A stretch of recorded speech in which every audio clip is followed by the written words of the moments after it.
Holidays-nale, அது நம்ம GT Holidays தான். GT Holidays, South India's #1 travel brand. நாகையில் மழை நீரில் மூழ்கியுள்ள பயிர் பாதிப்புகளை வேளாண் துறை அமைச்சர் MRK பன்னீர்செல்வம் பார்வையிட்டு விவசாயிகளிடம் குறைகளை கேட்டறிந்தார். இந்த காட்சிகளை பார்க்கலாம்.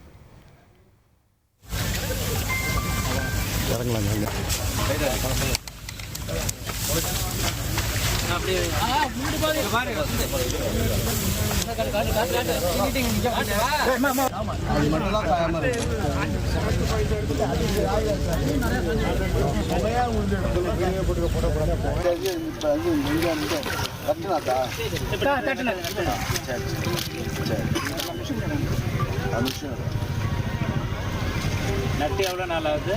இதெல்லாம் ஒரு மாதம் தாங்க ஆகுது, 20-25 நாள் ஆகுது. உனக்கு நீ வயலா? இல்லை, நம்ம வயலும் இல்லை, எங்கள் பக்கம் எல்லாம் காட்டு தான் வந்துருக்கு. சரி சரி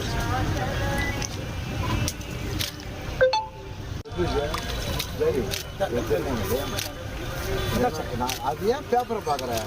எதுக்கு நீ பேப்பரை பார்த்துட்டு இந்த வில்லேஜ் வந்து எல்லாமே சம்பாதான் சார், எல்லாமே நல்லா பேப்பரை எடுத்து அது யார்ட்ட கொடுவோம் செய்யறது இது எப்படி இருக்கும் பாரு. இது எப்படி தொண்டு இருக்கா, தொண்டு அழிச்சா, ஸ்டம்மா இது வந்து வேரில் நல்லா இருக்கு. இது வந்து தண்ணி வந்தோன்னா நாங்கள் வந்து தண்ணி வந்தோன்னா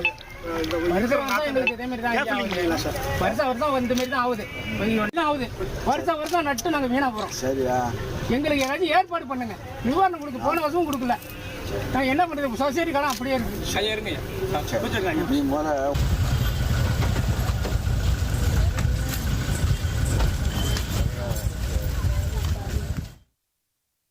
இது தொடர்பான முழு விவரங்களோடு இணைகிறார் நமது செய்தியாளர் ஸ்ரீதர். வணக்கம் ஸ்ரீதர். தற்போது விவசாயிகள் அமைச்சரிடம் என்ன கோரிக்கையை முன்வைத்தனர்?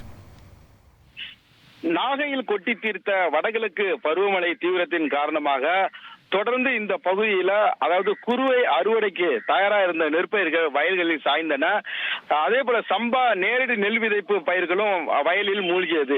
இந்த சூழல்ல தான் இன்றைக்கு நாகை மாவட்டம் கருவேலங்கடா, சின்னத்தும்பூர், திருவாய்மூர் உள்ளிட்ட பகுதிகளில் மழையால் பயிர்கள் பாதிக்கப்பட்டது குறித்து தமிழக வேளாண் துறை அமைச்சர் MRK பன்னீர்செல்வம் இன்றைக்கு அதிகாரிகளுடன் வந்து ஆய்வு மேற்கொண்டார். அப்போது இந்த கருவேலங்கடா பகுதியில் பாத்தீங்கன்னா சம்பா நேரடி நெல் விதைப்பு செய்த இளம்பயிர்கள் வந்து தண்ணீர்ல மூழ்கியுள்ளதை எடுத்து விவசாயிகள் அமைச்சர் MRK வந்து காண்பித்தனர். அதனை தொடர்ந்து மழைநீர் வடியாமல் போனதுக்கு காரணம் தான் கருவேலங்கடை மாரியம்மன் கோயில் பாசனம் வடியாது, தூர்வாரப்படாது என குற்றம் சாட்டினர். தொடர்ந்து பொதுப்பணித்துறை அதிகாரிகள் அமைச்சர் வந்து அந்த பகுதியில் உடனடியா அதை தூர்வாரி விவசாயிகளுக்கு எந்த பாதிப்பு இல்லாதவாறு செய்யணும்னு சொன்னாங்க. ஏற்கனவே சென்ற ஆண்டே எங்களுக்கு எந்தவித நிவாரணமும் கிடைக்கவில்லை, இந்த ஆண்டாவது இப்படி பாதிக்கப்பட்ட எங்களுக்கு உரிய நிவாரணத்தை தமிழக அரசு வழங்கணும்னு அவங்க கேட்டுக்கிட்டாங்க. அதனை தொடர்ந்து பாத்தீங்கன்னா இந்த சின்னத்தும்பூர், திருவாய்மூர் பகுதியில் அறுவடைக்கு தயாராக இருந்த அந்த குறுவை நெற்பயிர் வந்து வயல்ல சாஞ்சு கிடந்துச்சு. அந்த வயல்ல இறங்கி அமைச்சர் MRK பன்னீர்செல்வம் வந்து அதை பார்வையிட்டு அந்த பகுதியில் இருந்த விவசாயிடம் குறைகளையும் வந்து கேட்டிருந்தாரு. அத அந்த அந்த பாதிப்புக்குள்ளான நெற்பயிர்களை விவசாயிகள் கையில கொண்டு வந்து வேதனையோட தாங்கள் செலவு செய்த இதனை வந்து ஈடுகட்ட முடியாது, எனவே வந்து அரசு உடனடியாக பாதிக்கப்பட்ட விவசாயிகளை கணக்கெடுப்பு நடத்தி அதற்கு உரிய நிவாரணத்தை வழங்க வேண்டும் என அவர்கள் வந்து வலியுறுத்தினர். அதனைத் தொடர்ந்து தற்போது வேளாண் துறை அமைச்சர் MRK பன்னீர்செல்வம் திருவாரூர் மாவட்டத்திற்கு தனது ஆய்வை மேற்கொள்ள சென்றிருக்கிறார். இந்த ஆய்வின் போது வந்து அந்த வேளாண் துறை அதிகாரிகள், நுகர்பொருள் வாணிப கழக அதிகாரிகள் உள்ளிட்டோர் வந்து உடன் இருந்தனர்.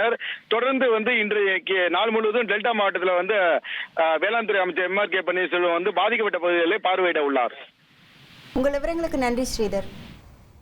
Holidays-nale, அது நம்ம GT Holidays தான். GT Holidays, South India's #1 travel brand.